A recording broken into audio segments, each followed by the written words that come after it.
কিন্তু চলে এসেছি কোনো বিয়ের বাড়ি না, আজকে এসেছিলাম একটা অন্নপ্রাশনে খাওয়া দাওয়াতে।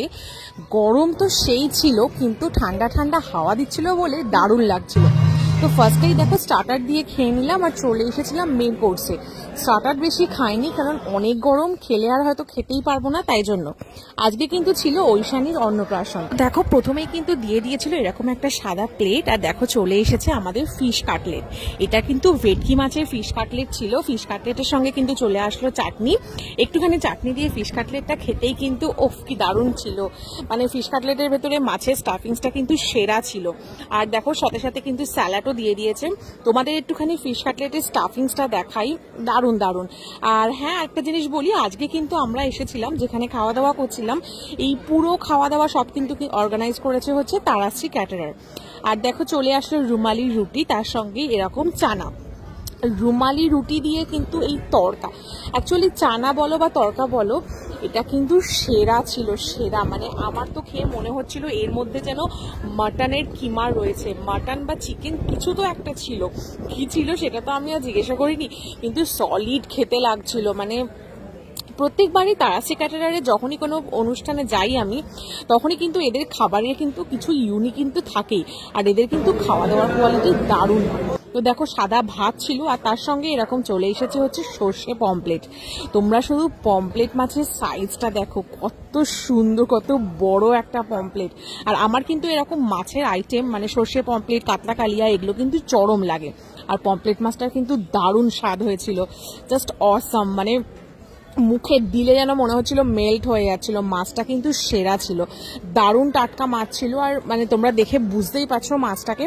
আর মাছটা কিন্তু অনেকটা বড় ছিল, দারুণ ছিল। ওকেও জিজ্ঞাসা করলাম, ওরও কিন্তু সেরা লেগেছে মাছটা।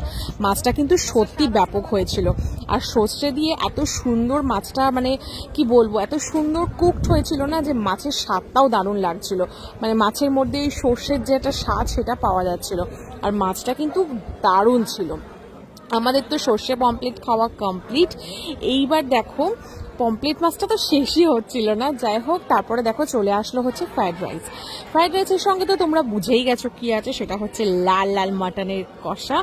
মাটনটা তো জাস্ট দেখে ইয়াম লাগছিল। মাটনটা কিন্তু সেরা হয়েছিল, সেরা। দেখেই তো মনে হচ্ছে সেরা, না জানি খেলে কত ভালো লাগবে। আর তো সহ্য করতে পারছিলাম না, ধরে ধরতে পারছিলাম না। চলো একটুখানি মাটনটা খেয়ে দেখি। মাটনটার কালারটা কিন্তু দারুণ, আর মাটনটা থেকে কিন্তু একটা দারুণ অ্যারোমা আসছিল। যখন সার্ভ করছিল তখনই কিন্তু নাকে আসছিল, অসাম খেতে, অসাম। আর মাটনটা কিন্তু সেই একদম তুলতুলে মাটন ব্যাপারটা না, মানে হাফ বয়েলড এরকম। মানে মাটনটা কিন্তু সলিড ছিল। মাটনটা এত সুন্দর কষেছে, মানে মাটনের মধ্যে এতটা জুসি, কি সুন্দর ফ্লেভার আসছিল, দারুণ লেগেছে। এই তারাশ্রী ক্যাটারারের খাওয়া দাওয়ার কিন্তু সত্যি কোনো কোয়ালিটি হয় না, মানে দুর্দান্ত। মানে কোয়ালিটি নিয়ে কোনো কথাই হবে না, এত সুন্দর খাওয়া দাওয়া থাকে এদের। প্রত্যেকটা বিয়ের বাড়িতে মাটনটা কিন্তু সেরা হয়। মাছের একটা আলাদা আইটেম থেকেই থাকে। আর আমি কিন্তু শুধু ফ্রাইড রাইস দিয়ে মাটনটা যখন খাচ্ছিলাম, শুধু মনে মনে ভাবছিলাম একটু সাদা ভাত দিয়ে খেলে কেমন হয়। তোমরা কি বলো? ফ্রাইড রাইসের থেকে কিন্তু এরকম সাদা ভাতে এরকম মাটন কষা জমে যায়। আর সাদা ভাত থেকে লুচি দিয়ে তো আরো ভালো লাগে। আর দেখো মাটন দিয়ে খেতে খেতে কিন্তু চলে এসেছে আমাদের চাটনি। এই চাটনিটাও কিন্তু একটা দারুণ ইউনিক চাটনি থাকে, যেটা কিন্তু সমস্ত ফ্রুটস দিয়ে হয়। এর মধ্যে সব রকমের ফ্রুটস থাকে, শসা বলো, আঙুর বলো, খেজুর, অনেক রকমের। আর কি সুন্দর একটা চটপটা মশলা থাকে, দারুণ লাগে। আর এদিকে কিন্তু দেখো চলে এসেছে আমাদের পান্তুয়া। আমি রসগোল্লা বলো বা পান্তুয়া বলো, রসটা যেই বার করতে গেলাম, দেখলাম যে পান্তুয়াটা এত নরম, হাতে দিতে ভেঙে যাচ্ছে, আর মুখে দিলেও কিন্তু মেল্ট হয়ে যাচ্ছিল। আর শেষ পাতে চলে এসেছিল এরকম মাখা সন্দেশ, যেটা কিন্তু ছিল নলেন গুড়ের। ওভারঅল কিন্তু খাওয়া দাওয়া দারুণ ছিল। তোমাদের কেমন লাগলো অবশ্যই কমেন্ট করে জানিও। আজকের জন্য টাটা, দেখা হবে একটা নতুন ভিডিওর সাথে।